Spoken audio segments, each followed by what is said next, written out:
My name is Kate Brennan. I am 38 years old. On a Tuesday afternoon in November, I sat in the third row of a conference room at a law office on State Street in Chicago when my father's estate attorney, a woman named Helen Marsh, opened a manila folder and placed two documents side by side on the table before 16 family members. The first document was my father's will, signed 6 months before he died. My name did not appear in it anywhere. My brother Thomas had been named sole beneficiary of the estate. The house in Evanston, the investment accounts, the $1.4 million my father had spent 40 years building. The second document was something else entirely. Helen Marsh looked at the table. She said, "Before we proceed with the will, there is a prior instrument that governs this estate." She placed her hand on the second document. She said, "This takes precedence." But I'm getting ahead of myself. Before I tell you what was in the second document, take a moment to like this video and subscribe to SoftStormStories. Drop a comment and tell me where you are watching from. I read every single one. Now, let me take you back 9 years to the autumn I was 29, and my mother called me from my father's kitchen and said, "Kate, I need you to come home. I can't do this alone anymore." I live in a one-bedroom apartment in Lincoln Park, Chicago. I have lived here for 2 years, since the house in Evanston was no longer a place I needed to be every day. The apartment has a south-facing window in the bedroom that catches afternoon light and turns it warm and golden on the floor, and I have learned to plan my afternoons around that light, the way other people plan around appointments.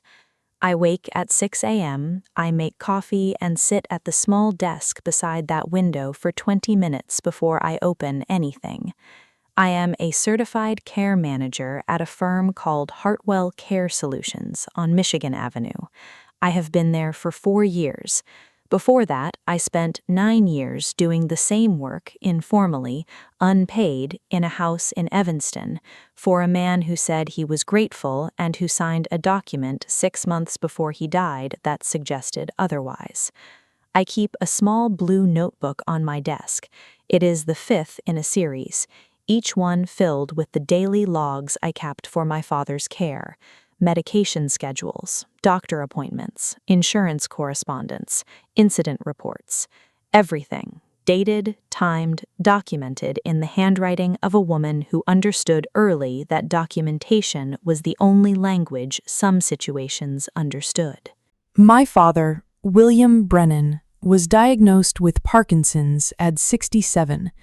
He was a retired civil engineer who had built a precise and organized life and who found the disorganization of illness genuinely distressing in a way that had nothing to do with self-pity and everything to do with the particular frustration of a precise man losing precision. He needed help. He needed consistent, patient, technically competent help. My mother had died of cancer 3 years before his diagnosis. I was the eldest of 3 children. Thomas was 34 and lived in Phoenix and worked in finance. My sister Donna was 31 and lived in Boston and had 2 young children. The family conversation about my father's care happened in October of the year he was diagnosed, over the phone in a conference call that lasted 47 minutes and ended with the following conclusion. I would move back to Evanston. I would manage his care. Thomas and Donna would visit when they could and contribute financially when needed. Thomas sent $1,200 a month for the first 2 years, then $800, then nothing. He sent explanations instead, market conditions, family expenses, timing. I stopped tracking them in year 3. Donna visited 4 times in 9 years. She brought the children, and she was warm, and she cried at the airport when she left and called every Sunday evening for the first year, then every other Sunday, and then when she thought to. I do not hold this against them with any particular heat. People manage difficulty by stepping back from it. I understand the mechanism. I simply did not have the option to use it.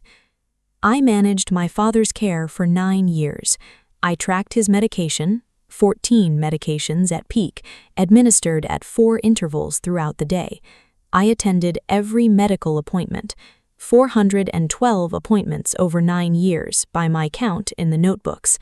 I managed the house, the maintenance, the modifications for accessibility, the ramps and grab bars and shower seat and specialized mattress. I kept the notebooks, every day, every entry, every detail.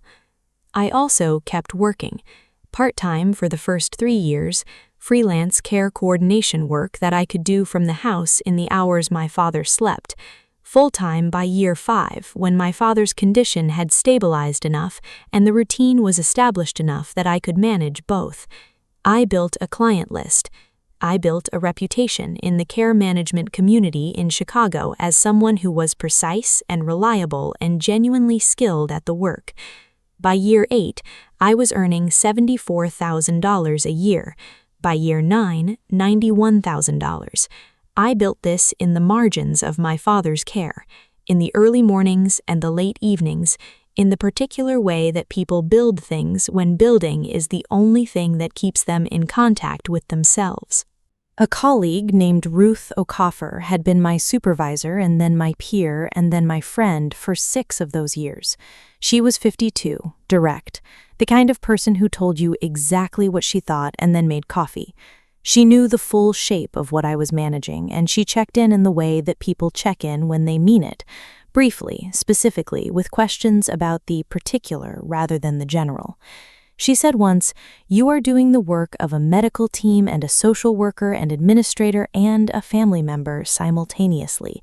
Document everything." I told her I already was. She said, "Document more." I went home and opened the 6th notebook. The wound came in year 7. My father was having a good period, one of the stretches when the medication was well calibrated and his cognition was relatively clear, and he was the version of himself that I recognized most completely. Thomas came to visit for 4 days in March. We had not been in the same house for 2 years. He arrived with a good bottle of wine and stories about Phoenix and the easy confidence of someone returning to a place they have been away from long enough to stop feeling guilty about it. On the 3rd evening, after dinner, my father was in the living room and Thomas and I were in the kitchen. Thomas said, "I want to talk about the estate planning." I said, "All right." He said, "Dad wants to make sure everything is organized. He's been thinking about it." I said, "What has he decided?" He said, "He wants the estate to go to me, to keep it consolidated. He thinks it's cleaner that way." He said it the way he said most things, as a conclusion that had already been reached, as information being transferred rather than a conversation being had. He said, "You've got your career, you're doing well, you don't need the house." I said, "This is the house I've lived in for 7 years." He said, "You chose to come back, nobody forced you." He picked up his wine glass. He said, "Dad appreciates everything you've done, we all do, but it doesn't change what makes sense for the estate." I remember the March evening through the kitchen window, and the sound of my father's television in the living room, and the weight of a sentence that is designed to make 7 years disappear into the word chose. I said, "Thank you for telling me, Thomas." I drove to the pharmacy the next morning to pick up my father's prescriptions. I sat in the pharmacy parking lot for 17 minutes. Then I went inside and got the medications and came home and administered the 8 a.m. doses and wrote the entry in the 6th notebook. So I worked. I completed year 8. I completed year 9. My father died in October, peacefully, in the house in Evanston, with me in the room. I called Thomas. I called Donna. I made the arrangements. I cleaned the house. I organized the documents. I kept the notebooks. What I had also done in year 7, 3 weeks after Thomas's visit and the kitchen conversation, was call a woman named Margaret Voss, an estate attorney I had met through my care management work, and describe my situation. Margaret had listened. She had asked specific questions. She had outlined a legal instrument called a caregiver agreement, a formal contract between a caregiver and a care recipient that documents compensation for services rendered, legally binding and enforceable against the estate. She had said, "Your father would need to sign it willingly and with full competence." I had said, "He's having a good period." She had said, "Then we should move quickly." My father signed the caregiver agreement in April of year 7. He had read it carefully. He had asked 2 questions. He had said, "This is fair, Kate. It was always fair. I just didn't know how to say it." Margaret notarized it. I filed it. The agreement documented 9 years of care services at a professional care management rate of $38 per hour, 40 hours per week for the 9 years of care, with credit for the years prior to signing and acknowledgement of ongoing services. The total documented value was $706,560. The agreement specified that this amount was a first charge against the estate to be paid before any distribution under the will. My father signed the will, leaving everything to Thomas 4 months later. He did not tell me. I do not know if he forgot about the agreement, or if he thought Thomas would honor it informally, or if the Parkinsons had narrowed his field of consideration in ways I could not see from the outside. I do not need to know. The agreement was valid regardless. Helen Marsh called all 3 of us to the State Street office on a Tuesday in November. 16 family members attended. Thomas had invited cousins and aunts, the people he wanted present for what he expected would be a straightforward reading. He sat at the head of the table in a navy suit, composed, the posture of a man who had arrived at a conclusion and was waiting for it to be confirmed.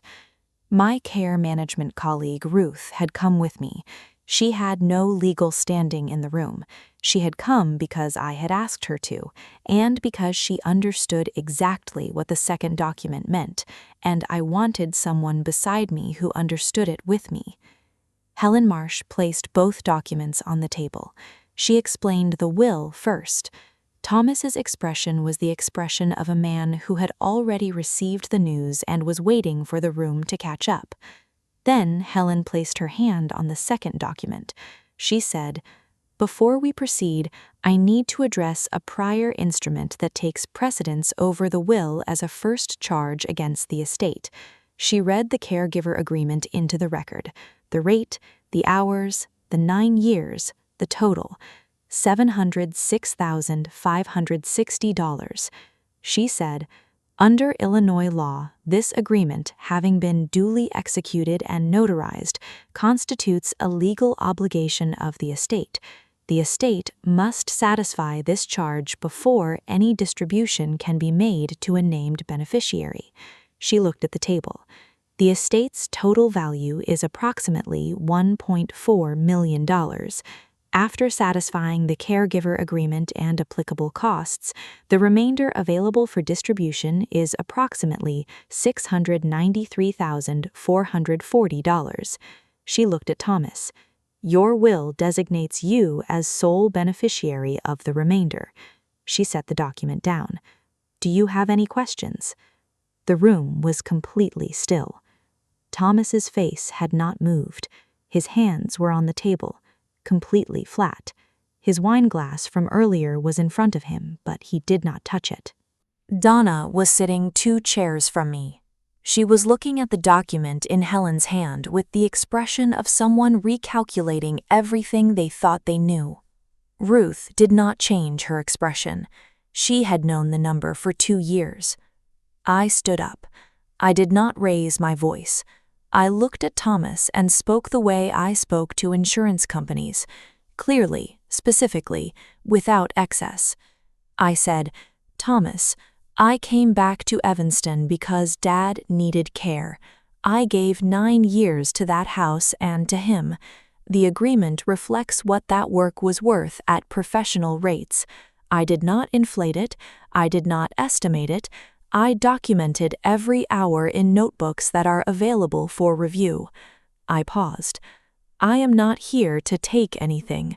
I am here because what I contributed has a value, and that value was recognized by our father when he was fully himself." I picked up my bag. I looked at Ruth. "Thank you for being here." She nodded. I looked at Helen. "Thank you, Miss Marsh." I walked to the door. 16 people watched me walk through that office. The hallway was quiet. The elevator came in 20 seconds. The lobby was marble and cool and empty. I walked out onto State Street and the November air was cold and clean. I stood on the pavement for 6 minutes. I held the small blue notebook in my bag, the 7th, which I had brought without planning to, just to have it there, just to know it was there.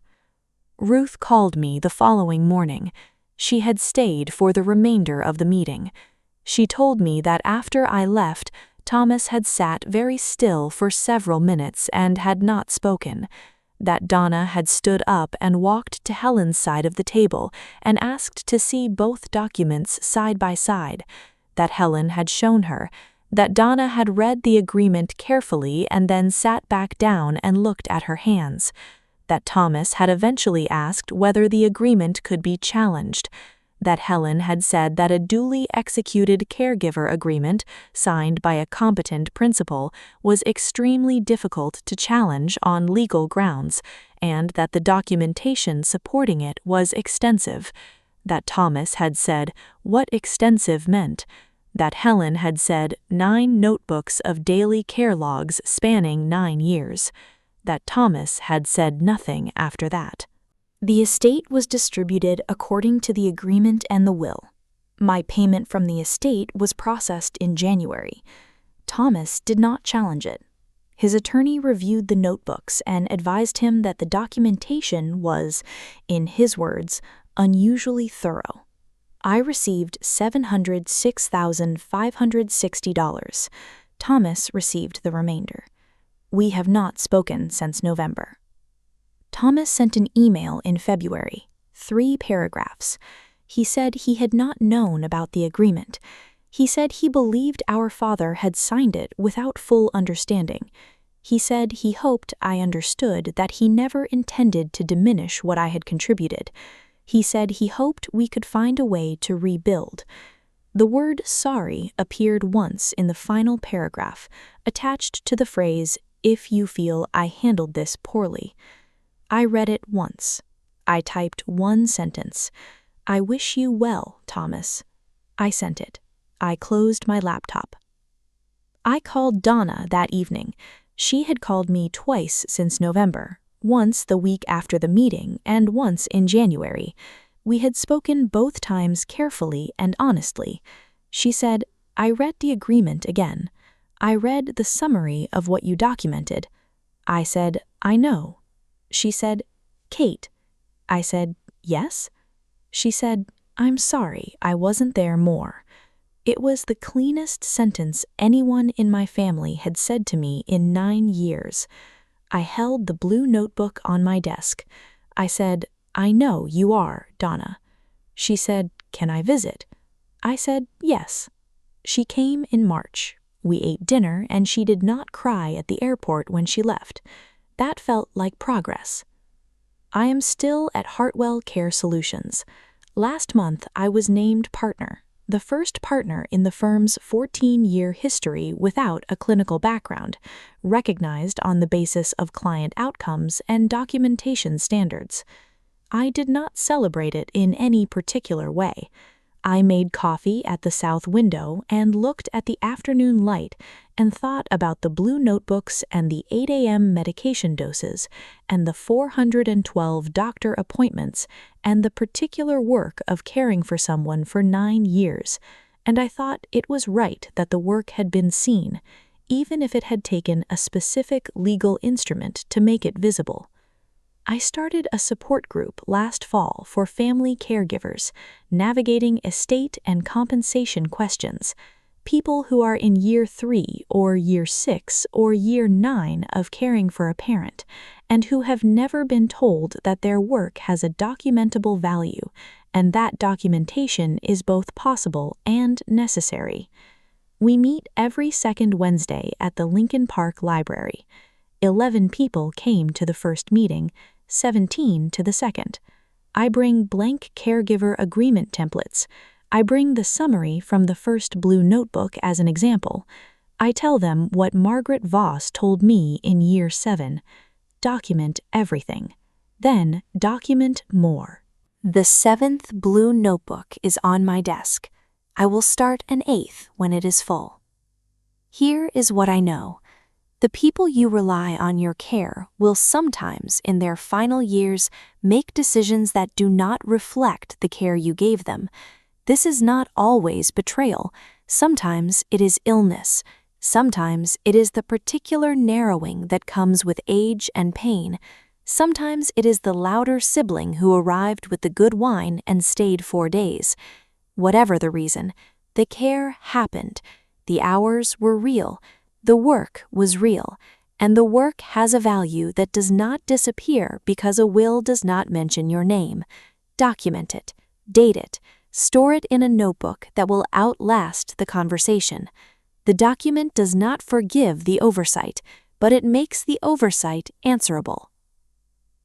If this story reminded you that your care has a value and that value deserves documentation, share it with someone who needs to hear that today. Subscribe to SoftStormStories, and I will see you in the next one.